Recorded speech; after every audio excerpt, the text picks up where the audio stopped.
Gucci Mane, the established Atlanta rapper, has been trying to create a rap powerhouse label in Atlanta throughout the last decade, with many tragedies such as death and lengthy prison sentences ruining the potential of his young artists. Today we'll be discussing the curse of Gucci Mane's 1017 record label and how the young talent he signs either loses their life to the streets or loses their freedom to the penitentiary. Gucci Mane's 1017 record label, formerly known as So Icy Entertainment or 1017 Eskimo Records, was an Atlanta-based label with distribution through Atlantic Records, which is under the major parent company Warner Music Group.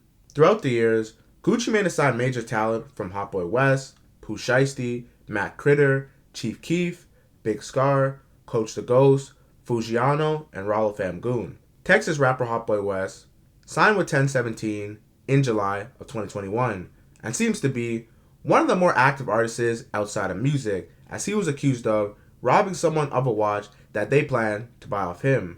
The story goes, when he signed to Gucci Mane in July of 2021, Gucci Mane gave him a Rolex welcoming him to the team, and allegedly, in December of 2021, he tried to go sell this later and rob the potential buyer of $9,000, which is how much he was selling it for.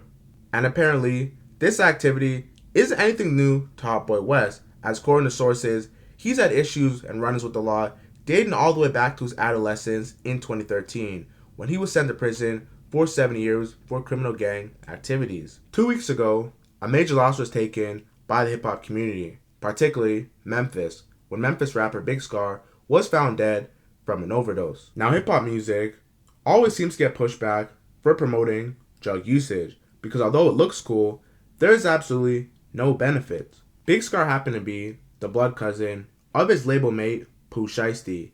Now, this is by far the worst news Shiesty could have heard while being locked up, which raises many people's suspicion about the dark cloud being casted over Gucci Mane's label, as artists either end up dead over poor actions or in jail losing their freedom due to poor choices. Big Scar was having a breakout year. He performed at Rolling Loud New York. He was on the 2022 XXL Freshman list, which some would say is the biggest cosign and preparation for entering the mainstream rap game, as he did so well and did what many people coming to that environment failed to do: separate the streets from the music.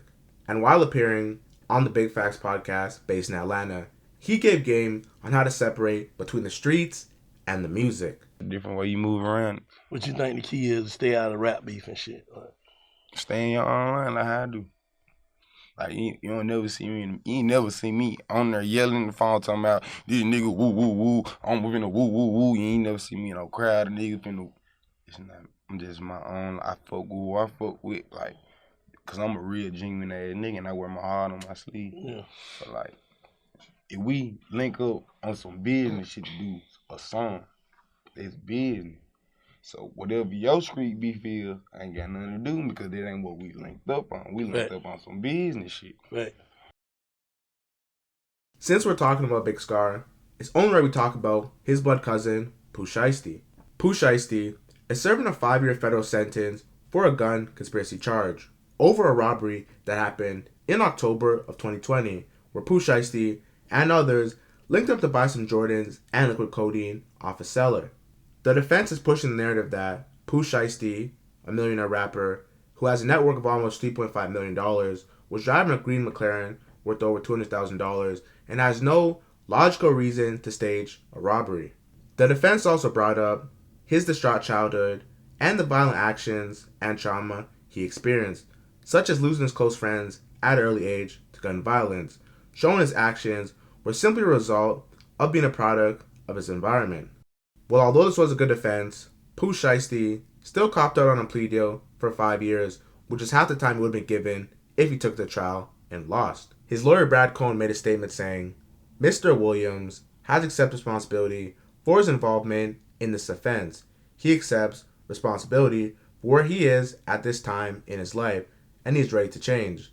He hopes to return to his music, stay away from drugs, and continue to provide financial assistance to his family and help the youth in his community.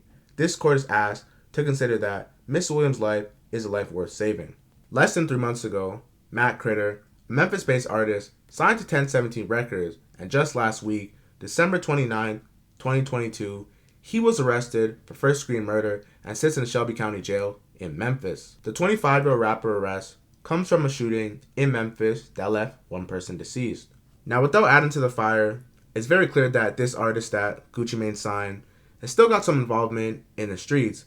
Now, this situation is all alleged, and Critter is still maintaining his innocence, but at the same time, Guwap is having a very hard time creating an organized and somewhat peaceful yet successful record label. Although it's easy to cast blame on Gucci for the downfall of his label, he cannot control the actions, nor is he responsible for what they do outside of music. Most of these rappers are similar to a young Gucci Mane, and some may say this is the reason why he gravitated towards them, because they remind him of a younger him. The state of Tennessee has a truth in sentencing law, so if anyone were to get convicted in Memphis, they must serve their entire sentence. No getting off for parole, no getting out early for good behavior. Your 20 is your 20, and you must serve it all. Now, Ralo Famgoon, an artist who doesn't get enough praise as he should. Ralo Famgoon is an artist who got picked up by the feds in 2018 as they had him on drug charges for selling and moving marijuana from Georgia to California. Now, although this may sound like a very heinous crime, Ralo was doing really good things with the money for his neighborhood, as he bought an entire apartment complex and let the residents in his community live in it for rent-free. Ralo is regarded as the hood Pablo Escobar. Instead, he didn't have to steal from the rich to give to the poor.